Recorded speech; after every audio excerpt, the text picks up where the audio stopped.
নমস্কার, আমি প্রিয়া। আজ চলে এলাম ভিলকুক 2000-এ নতুন একটা রেসিপি নিয়ে। তো আজকে রেসিপিটা হয়তো এই রেসিপিটা তোমাদের অনেকেরই জানা আছে, তবুও আজকে রেসিপিটা আমি একদম সহজভাবে তৈরি করে ফেলেছি। তো আজকে আমি টক দই করবো বলে তো এখানে 2 প্যাকেট ফুল ফ্যাট দুধ নিয়েছি দোকান থেকে আনিয়ে। তো দুধটা লো টু মিডিয়াম আঁচে ভালো করে জাল দিতে হবে আর অনবরত নাড়াতে হবে। নাড়ানো মিস করলে হবে না, মোটামুটিভাবে এইভাবে নাড়াতেই হবে। মোটামুটিভাবে পাশে মানে পাত্রের সাইডে যেন কোনো রকমভাবে সর জমে না যায়। তো খুব সুন্দরভাবে এইভাবে নাড়াতে হবে। তো সব সময় নাড়িয়ে রাখতে হবে। তো আমার দুধটা মোটামুটিভাবে জাল দেওয়া হয়ে গেছে। এইবার ফাইনাল স্টেপ। তো দেখো ফাইনাল স্টেপটা কি এসছে। তো এখানে আমি একটা কড়াই নিয়েছি ননস্টিকের, তার মধ্যে একটা প্যান দিয়ে দিয়েছি। তো এটা ভালো করে গরম করার জন্য কড়াইটা, আর এদিকে আমি ফোটানো দুধটা ঠান্ডা করে নিচ্ছি। অনবরত নাড়িয়ে নাড়িয়ে ঠান্ডা করতে হবে, নাড়ানো মিস করলে চলবে না, এইভাবে নাড়াতে হবে।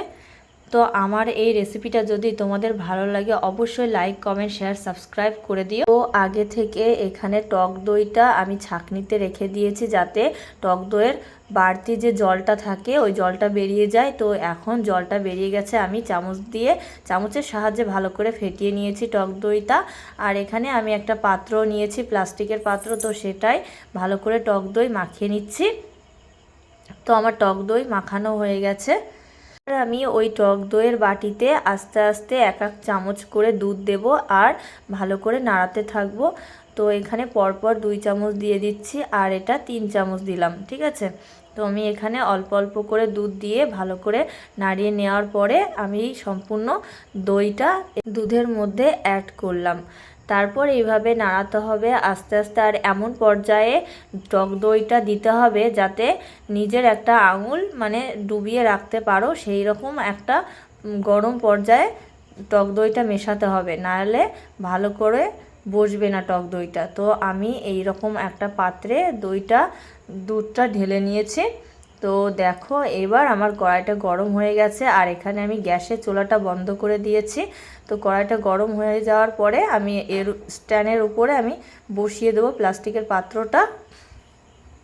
তো মাত্র 10 মিনিট পরেই তোমরা দেখতে পাবে তোমাদের বাড়িতে তৈরি এই রকমভাবে যদি তোমরা বানাও তাহলে দেখতে পাবে যে 10 মিনিট পরে কত সুন্দরভাবে দইটা পুরো সম্পূর্ণ জমে গেছে। তো আমি এখানে 10 মিনিট পরে এসছি তোমাদের সামনে আমার এই রেসিপিটা নিয়ে। দেখো কত সুন্দর টক দইটা হয়েছে, কোনো রকমভাবে বেশি বাড়তি একটা জল থাকে টক দইতে, তো সেই জলটা হয়নি। দেখো কত সুন্দর হয়েছে আমার টক দইটা।